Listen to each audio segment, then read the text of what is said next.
Thank you, Mr. Chairman. Senator Sessions, if I might, I'd like to take us to an area I don't think has been explored much today, but of grave concern to me, which is disability rights. Another area where, if confirmed as Attorney General, you'd be charged with protecting among the most vulnerable Americans and those whose rights have only recently been fully recognized and enforced. You've previously said that the IDEA, which provides for access to education for those with intellectual disabilities, creates, and I think I quote here, lawsuit after lawsuit, special treatment for certain children, and is a big factor in accelerating the decline in civility in classrooms all over America.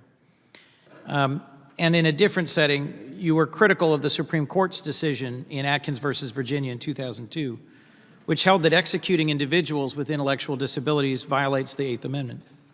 In a floor speech 6 days later after that ruling, you said that you were, quote, very troubled by the court telling states, quote, they could not execute people who were retarded. If a state was scheduled to execute someone with intellectual disabilities, would you insist on the Justice Department now taking vigorous action to stop it? And given your previous comments about the IDEA, do you still believe it unfairly benefits some children and hurts others? We made real reform in IDEA. I led that effort. We ended up having the vote of Hillary Clinton and Dick Durbin, Senator Durbin. We worked on it very hard, and I was very pleased with the way it worked out. It was true that the IDEA community pushed back against the reforms I was proposing, but in the end, I think it worked out fine. And the reason was that the burden was on the school systems. I was in a blue ribbon, great little school in Alabama, the first day of school, and the principal told me, it's now 3 o'clock. At 5 o'clock, I will go to a meeting with lawyers and parents about a child on whether or not they will be in the classroom all day or half a day. And the child had serious disabilities. So he said, I'm trying to get this school up and running, and I'm having to spend this extraordinary amount of time on this. So we created a legal system that made it better. And the schools got a little more deference in being able to monitor it. And it was a big issue. It was a disruptive force in big city schools in New York and Chicago and other places like that. So on the question of intellectual disabilities, I suppose we can disagree as a matter of policy. Perhaps I was questioning the legal mandate, but it depends. A person with intellectual disabilities, that should be considered as a factor in the sentencing jury or the judge's opinion before they go forward. But obviously, if a person knows the difference in right and wrong, historically, they would be held to the same standard, even though their intellectual ability would be less. Let me revisit a question about consent decrees that Senator Hirono was asking about previously, because consent decrees have been used in this area in disability rights to make sure that folks with intellectual disabilities have access to services and education, but also in policing. Police chiefs and elected officials, as we've spoken about, in communities across the country, have in some cases invited DOJ to open civil rights investigations of their police departments and have invited them to enter into consent decrees in order to implement reforms to law enforcement in order to make sure that they improve the quality of police-community relations and respect for civil rights. Do you plan to continue to assist cities with these investigations when asked, if Attorney General? And under what circumstances would you commence a civil rights investigation of a law enforcement agency that may have violated federal law? Well, those are difficult questions for me to answer explicitly today, but I would note on the consent decrees or the language Senator Hirono quoted, I believe was in a booklet of which I simply wrote the foreword on. I don't believe that was my language. Consent decrees have been criticized in a number of areas, but with regard to the disabilities community and the police departments, I guess you're asking about, I'm not familiar with how they've worked out in the disabilities arena, but with regard to police departments, I think it's a good thing that a police department might call on federal investigators and a team to work with their police department to identify any problems and to help select remedies that the community might feel were more valid because the Department of Justice validated them and agreed to them. So as I think you and I talked, it really is important that the people trust the department, police departments, and the police departments have respect from the communities. And when you don't have that, crime is people's safety is at risk. Well, I hope we can find ways to continue to work together to combat violent crime and to improve police-community relations. Let me just briefly ask you about trade secret theft and intellectual property, something we've also talked about. There is a significant problem for American inventions, companies, entrepreneurs of having their innovations stolen, sometimes by cyber hack, by intrusion, sometimes physically or through industrial espionage. The Obama administration's made real progress in increasing enforcement and in going after those who would steal America's inventions.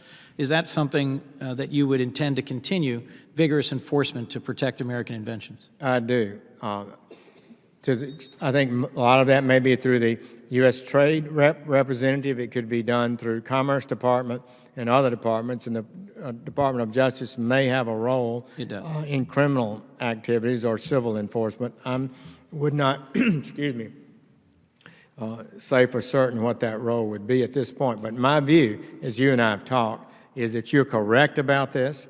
When we enter into a trade agreement with a foreign nation, what we have to understand is that's just a simple contract. And we'll comply, we'll deal with you on this basis, and if your partner to that contract is not acting honorably, then you have every right to push back. And if it ultimately means you have to pull out of the agreement, then you pull out of the agreement if it's so serious enough. I don't think we've been as aggressive as we should have been in those agreements. Let me ask one last question, if I may, Mr.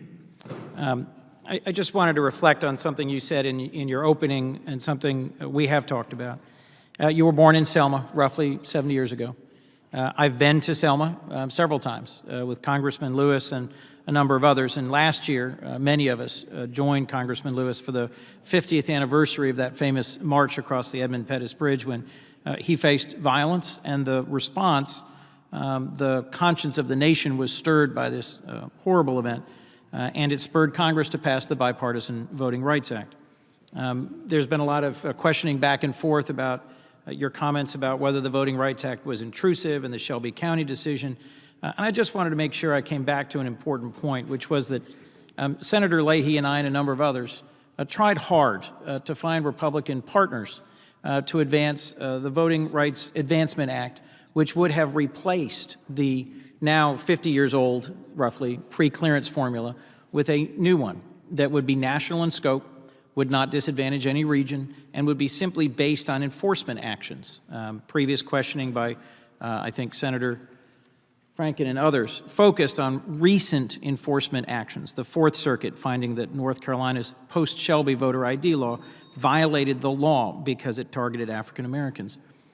You said in your opening statement that you witnessed the civil rights movement as it happened near you, that you witnessed the depredations of segregation.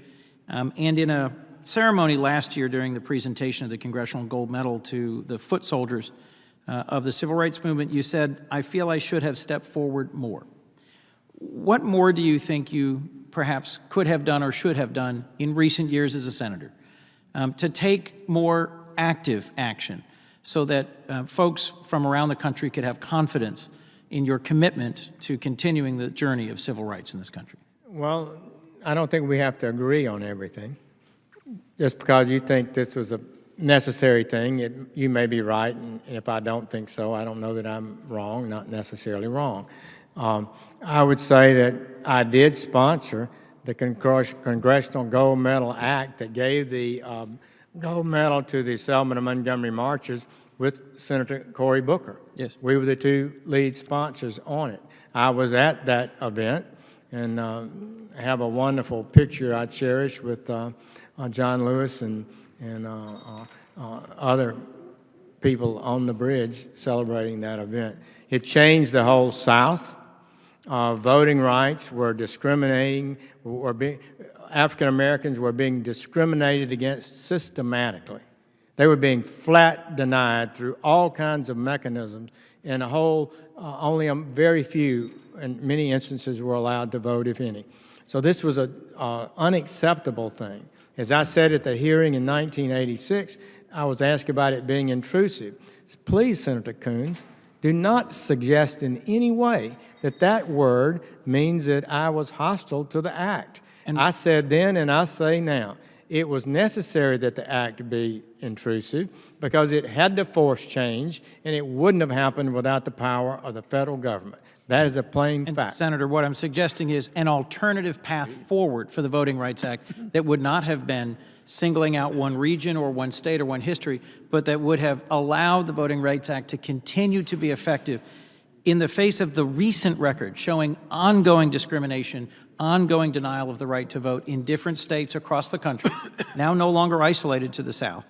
When presented with an opportunity to continue and strengthen the Voting Rights Act post-Shelby, you didn't take that step. Well, Senator Stations, if you need to answer that, go ahead and answer it. I'll be I short. want to go to Senator Blumenthal. As I said, I supported the reauthorization of the Voting Rights Act with Section 5 in it. When the Supreme Court said it was no longer necessary that Section 5 be in it, I did not support the language that you offered that would basically put it back in, you and Senator Leahy. So I don't apologize for that. I think that was a legitimate decision. And with regard to the question of voter ID, I'm not sure it's been conclusively settled one way or the other whether a properly conducted voter ID system is improper and discriminatory. Indeed, the Supreme Court has held that voter ID is legitimate, at least under certain circumstances.